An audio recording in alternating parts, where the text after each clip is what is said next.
안녕하세요. 최한결의 변호사입니다. 최근 강남의 한 유흥업소에서 일하던 30대 여성이 손님이 건네준 술을 마신 뒤 사망하는 사건이 발생해서 사람들에게 큰 충격을 주고 있습니다.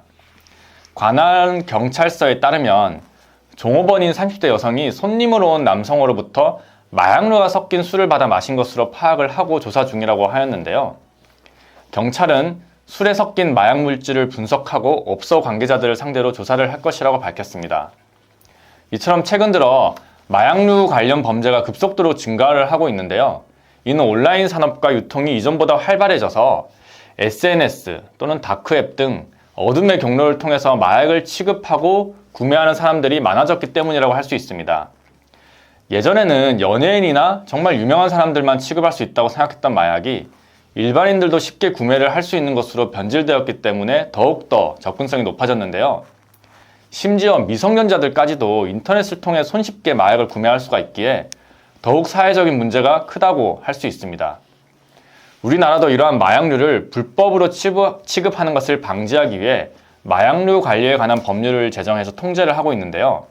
마약류는 우리의 중추신경계를 심각하게 훼손을 할 수가 있기 때문에 마약류 물질이 들어간 약품을 취급할 경우 형사적 처벌이 가능하도록 규정을 하고 있습니다.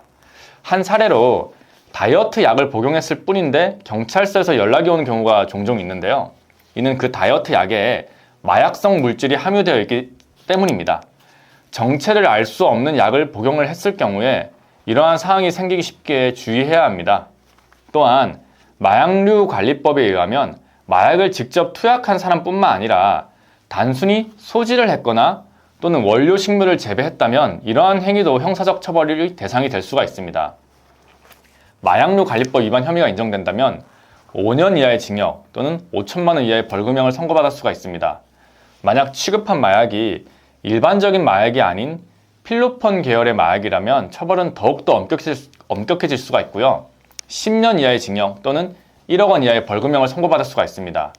또한 사항에 따라서 처벌의 수위가 달라질 수가 있고요. 초범일지라도 투약한 횟수와 기간이 상당하다면 강한 형사적 처벌을 받을 수가 있습니다.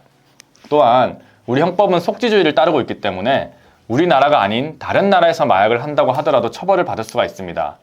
이러한 사실을 인지하지 못한 해외 유학생들이 유학 중 마약을 투약을 하고 귀국 시 체포되는 사례가 있기 때문에 정말 주의해야 할 것입니다.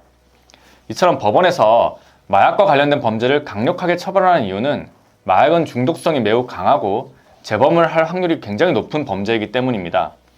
한 번이라도 투약하게 되면 이전으로 돌아갈 수가 없기에 호기심으로라도 절대 사용해서는 안 될 것입니다.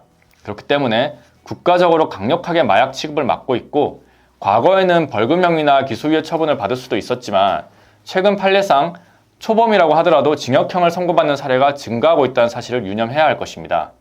마약류 관리법 위반 혐의로 조사를 받고 있다면 혼자서 대응을 하기보다는 전문 변호인의 도움을 받아 대응하는 것이 보다 처벌 수위를 낮추는 방법입니다.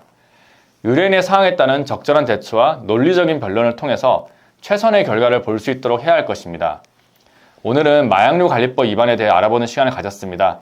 해당 사건과 관련해서 더 궁금한 사항이 있으시거나 자문이 필요하시다면 언제든지 편안하게 문의해 주시길 바랍니다. 오늘의 영상은 여기서 마치겠습니다. 그럼 다음에는 또 다른 주제로 찾아뵙도록 하겠습니다. 영상이 도움이 되셨다면 구독과 좋아요 한번 눌러주시면 감사하겠습니다. 지금까지 변호사 최한결이었습니다. 감사합니다.